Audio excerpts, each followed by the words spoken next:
It's late winter, so it's time to prune some shrubs. So let's go.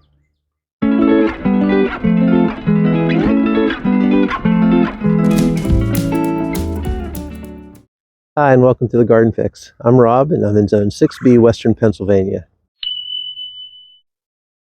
Well, it's late winter, and we're getting close to spring, and I thought I'd take this time to go around our garden and show you some of the shrubs that we're going to prune now, and some of the shrubs we're not going to prune. So the first one we have here is our deer villa. And this deer villa, like most of the shrubs that we're going to prune, blooms on new wood. So I can cut this back pretty good. So what I'm going to do is I'm probably going to take this back about halfway, and I'm going to cut back any dead looking straggly branches in here and get it cleaned up.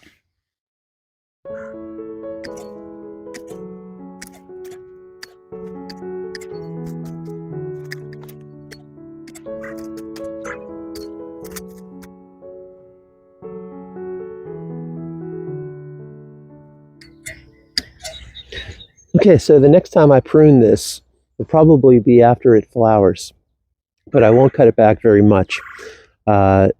This is an amazing plant, and the fall color is gorgeous on deer villa.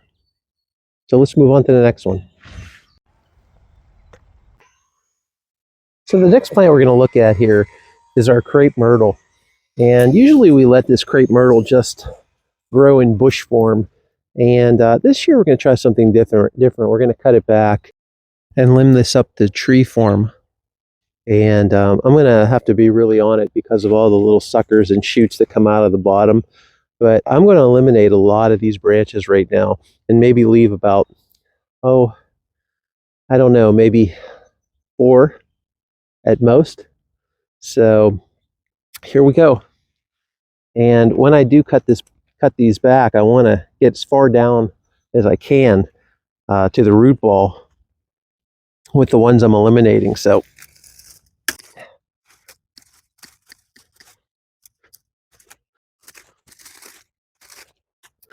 eventually it'll learn not to send up any more shoots, and the growth will concentrate on the top.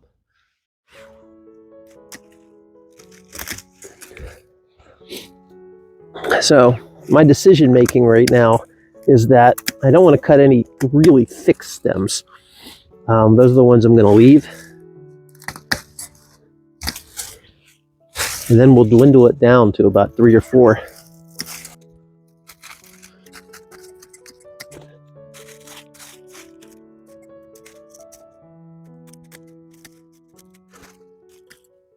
Crepe myrtle will bloom on new growth, so this isn't a bad time to do this.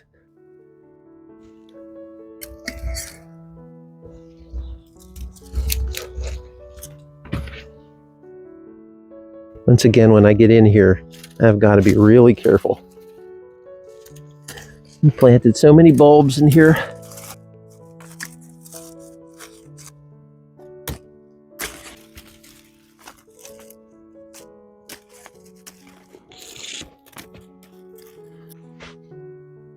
And now I'm pruning up also some of these branches that are low that are coming out.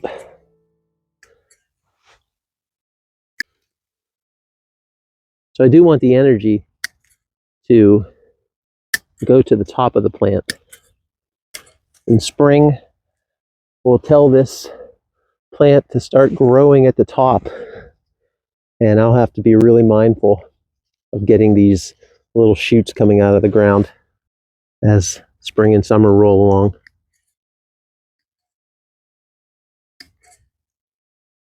Okay, so I'm down to 1, 2, 3, 4, 5, 6, 7. I got 8 left. And I'm going to focus on the 3 or 4 that I really want to keep here. So this guy right here is shooting out to the right. Seems like he doesn't belong, so we're going to get rid of him.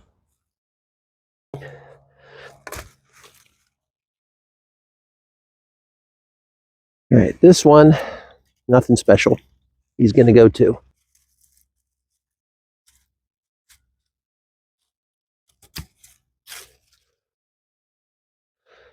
All right, these guys up here heading towards the front seem to be a bit separated from this back group, so I'm going to get rid of those next.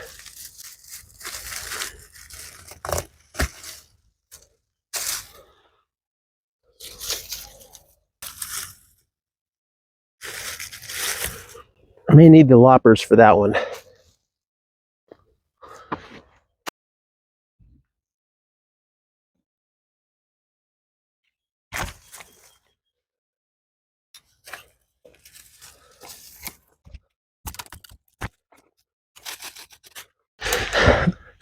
Okay, I got a line of 4 here left, and it's kind of like eeny, meeny, miny, mo right now. But I think I've made my decision.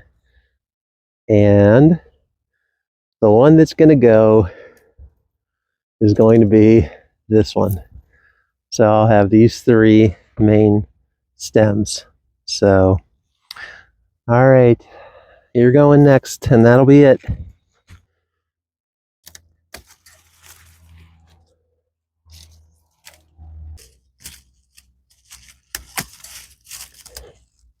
So now I'm just going in here and clearing this out.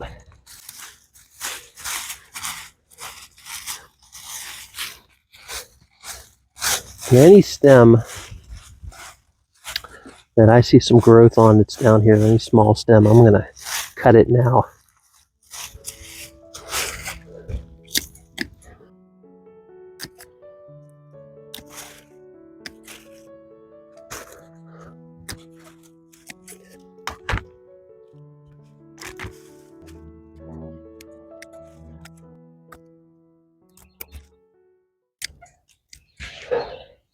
Okay, so there you go. So I'm going to have to really be on the ball this year, like I said, looking at the base of this and getting rid of any new growth that's coming out of the base till it learns to start producing growth up here. And then we'll be able to underplant this and it'll be great. So let's cross our fingers and hope it works.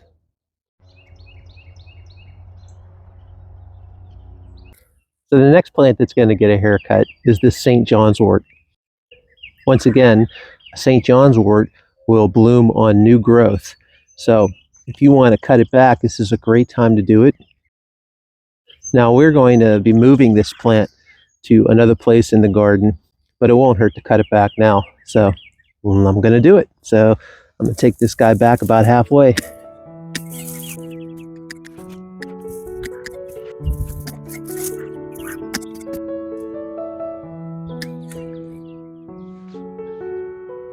All right, looking good. Let's move on to the next one. Next up at the barber shop is buddleia, or butterfly bush. This guy right here is in his 2nd year, and it's really developing a nice thick woody base. I'm going to cut this back almost halfway to, you can see that there's already new growth on it. But like the last few plants, this buddleia will bloom on new growth. So I'm going to cut it back. You don't have to cut these back, but I'm going to do that to promote some new growth and make the plant look a little nicer. So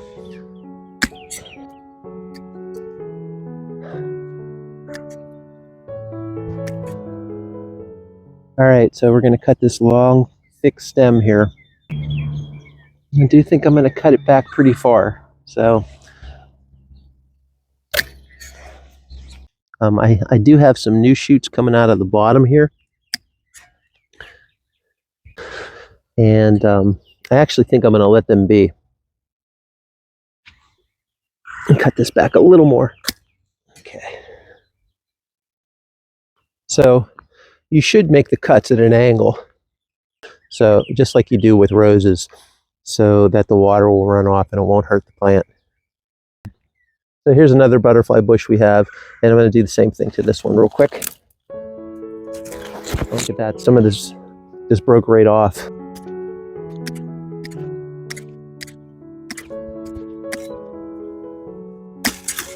You shouldn't do this until you see that the plant has come alive, by the way. And I can see that because we have new growth around the base. It's another dead one. I really have to be careful back here because we have so many things planted for spring that are starting to come up. I don't want to step on anything and ruin it. Okay. That looks pretty good. I was out here a little bit yesterday and I did take care of these double play Big Bang spirea that we have, one of my favorite plants. And it probably had stems about to here. And this is just an amazing plant, by the way. One of my favorite spireas. And it blooms like crazy. It has color almost all year, especially if you cut it back. It just keeps coming back. It's just a beautiful plant. Can't say enough about it. We have 3 of them that line this little walkway right here. So you can give these a nice hard cut back and they'll be really happy about it. This really needs to be cleaned out a bit more though. So I'm going to do that right now.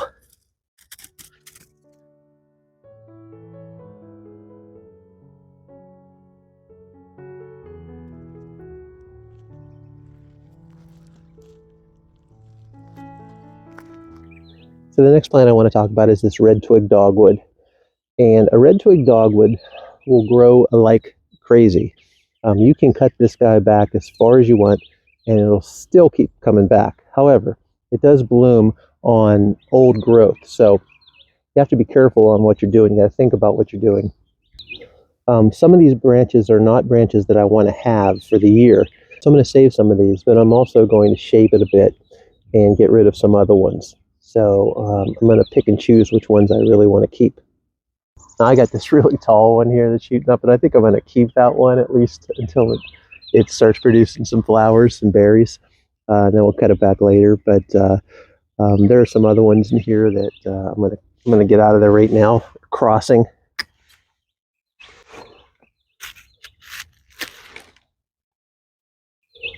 So one of the things you do have to remember about red twig and yellow twig dogwoods is that the new growth is the growth that has the beautiful color in the winter. So keep that in mind. It's also not a bad idea to get rid of old branches that you see that are turning woody.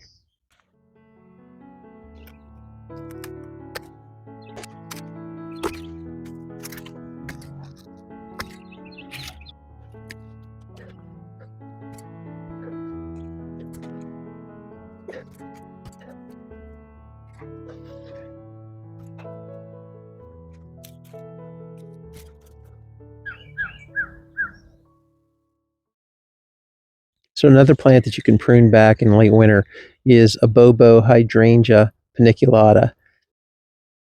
And when you do that, it's recommended to cut it back about 1/3 of the way.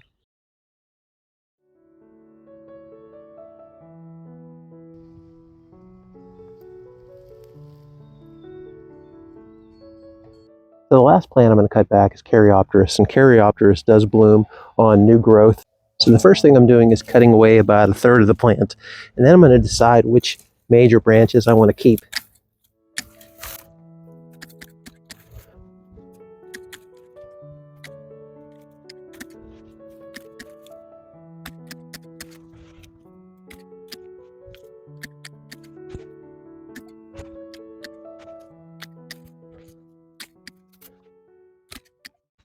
Okay, now that I did that, I can see in here that there are some branches that I really don't need. Some branches that are crossing over and really congesting this plant. And I'm also looking for anything that's dead from last year. Caraoptus branches are pretty sturdy, so they're not going to flop on you.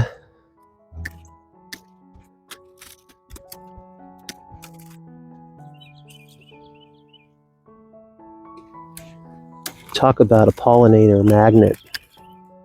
Such an amazing plant.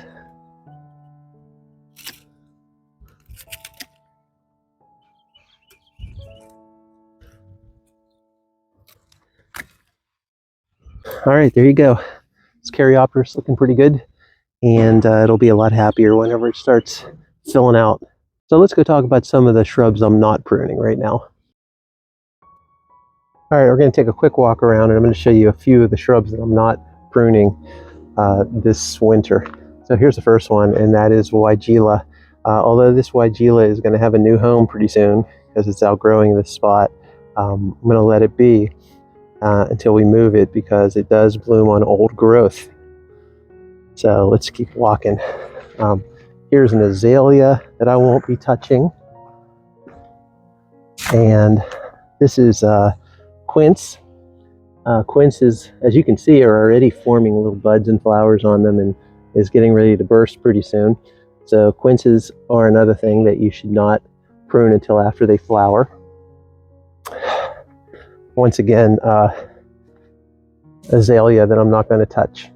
Okay, behind it, last year we put in an oak leaf hydrangea, and that will bloom on old growth as well. Let's walk around this way. Now, our climbing roses, which need to be cleaned up, they can be pruned back in late winter, early spring. It's a great time to do that, and I'll be possibly doing a video on that when I take care of this one, because we do have an issue in here. We have a clematis that's growing in there with it, and it is beautiful, but I think we're going to find a new home for the clematis, and yeah, so keep an eye out for that video. Let's keep walking here. So this is a smoke bush. We have limbed it up to form a tree, but I am not pruning any of the limbs right now because that flowers on old growth as well. All right, let's keep going. I want to show you one or two more things. Over here we have our elderberry, and this elderberry blooms on old wood as well. So if you want to shape it right now, be careful on limbing it up. That's what I did. I got rid of some of the branches I didn't want to see, but yeah, that's going to flower on this old wood. And let's see if there's anything else I want to talk about here.